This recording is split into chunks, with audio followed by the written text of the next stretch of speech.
And our next speaker is Sean Hoyle, who is the RMT National President.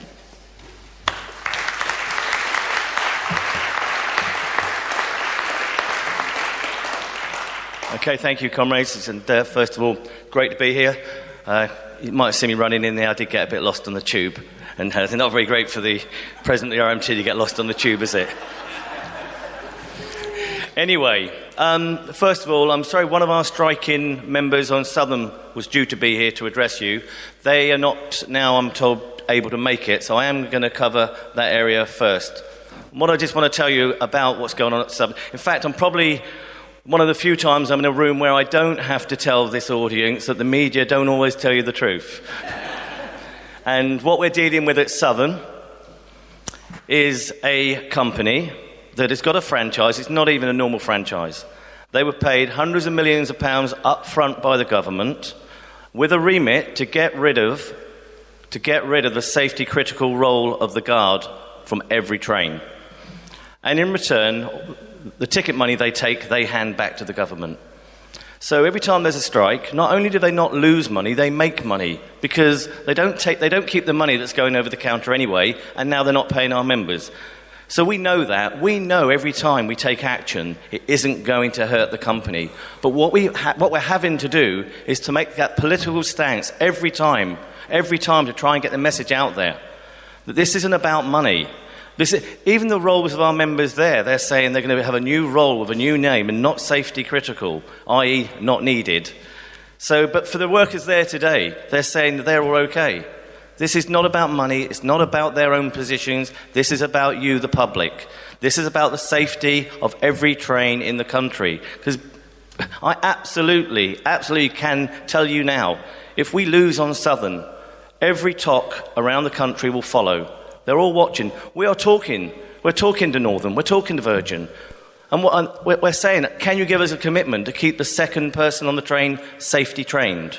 We don't want someone paid minimum wage on 0 hours contracts, cleaning the train and giving you a cup of tea and coffee. Of course that's important, you've got people doing that.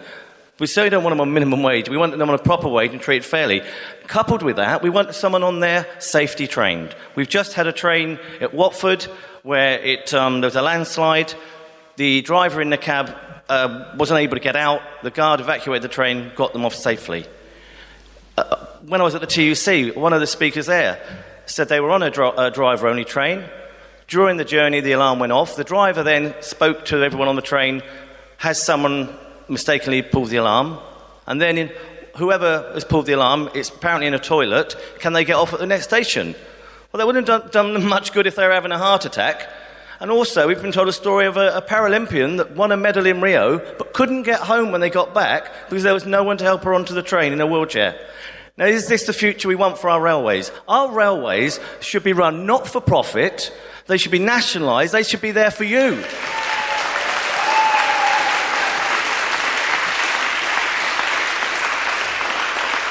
And I don't hear anybody arguing that anywhere I go. And yet, time and time again, all we see is millions of pounds of your money being handed over to the privateers. And when I say nationalise, I mean we'd like to nationalise it for the people in this country. That's normal. It is, in a way, nationalised now because most of the trains are owned by national railways, just not from the UK. You've got Deutsche Bahn and Viva, the German national railway, state railway. And by the way, in Germany, they actually make the statement, the profit they're going to make from our railways, they're going to use to subsidise their own, to make it more affordable. You couldn't make this stuff up. But anyway, so that's what's going on in Southern. I did receive a letter from a woman who made the point to me that our strikes meant that her husband got home late to read her daughter a bedtime story. And I do apologise for that. But she's worried about her husband getting home late. I'm worried about her husband getting home at all. So that's the message we've got to get out there time and time again. Now, what I actually came to speak about, because I thought someone else would be talking about Southern, was the theme today, really, about fighting trade unions and about us, uniting. For a long time, I think workers, we've been united already.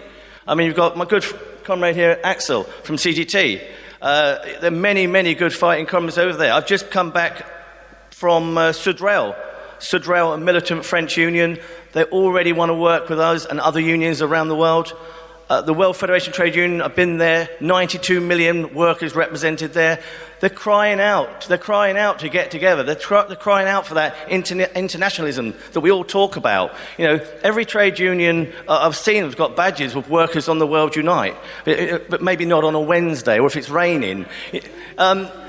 We got the case where Jeremy Corbyn elected the leader of the Labour Party. The Parliamentary Labour Party obviously were spitting feathers. They still haven't calmed down yet. And they're going after Jeremy. They won't stop going after him, by the way. And I know they're trying to put an arm around the Parliamentary Labour Party on the right and say, we need to come together. They are never going to come together. It's not going to happen. Tom Watson and his cronies are never, ever going to line up alongside Jeremy Corbyn for a socialist Labour Party. It isn't going to happen. So I'm sorry. For me, the only way we're going to actually move forward is when the Labour Party just finally splits. I mean, I personally wish they'd just get on with it, because I'm getting fed up listening to all this rhetoric and MP after MP coming out with complete crap, because that's what they're doing. And I'm not going to let the trade union movement off the hook either, because I've been to the TUC, my first year as president, so I'm there this year, and I reminded them about all the other promises on the generalised strike. You know, do you remember that? What happened? Absolutely nothing. I think we got a bus tour around the country so we could hand out some strongly worded letters, because that's what the workers of this country need, another strongly worded letter. So I'm not particularly enamoured with our own TUC, and I think if we wait for them to lead, we're going to be waiting for a long time. I see them as like another layer to suppress the workers, and that's not what they're supposed to be there for. I went to the dinner. I went to the General Secretary's dinner in Brighton. Jeremy arrived to a very warm applause from the leaders of the trade union movement. Then they made a joke about could he find a chair because of the Virgin situation. And, you know, I see what it is. I see a lot of the trade union leaders not that keen on people like Jeremy, but the people behind them, the members, are. So this isn't a case of strong leadership. This is a case of the members pushing their leaders in a direction they don't particularly really want to go, a lot of them.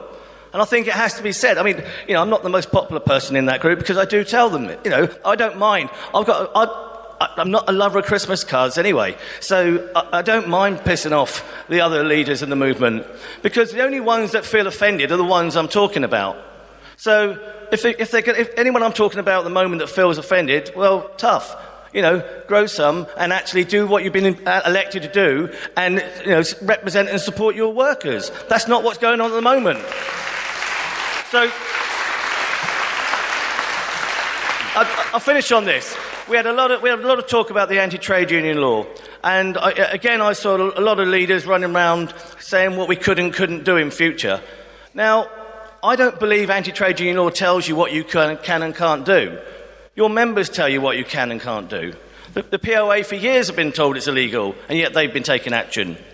And, you know, my view is very clear, and I keep saying what my view is.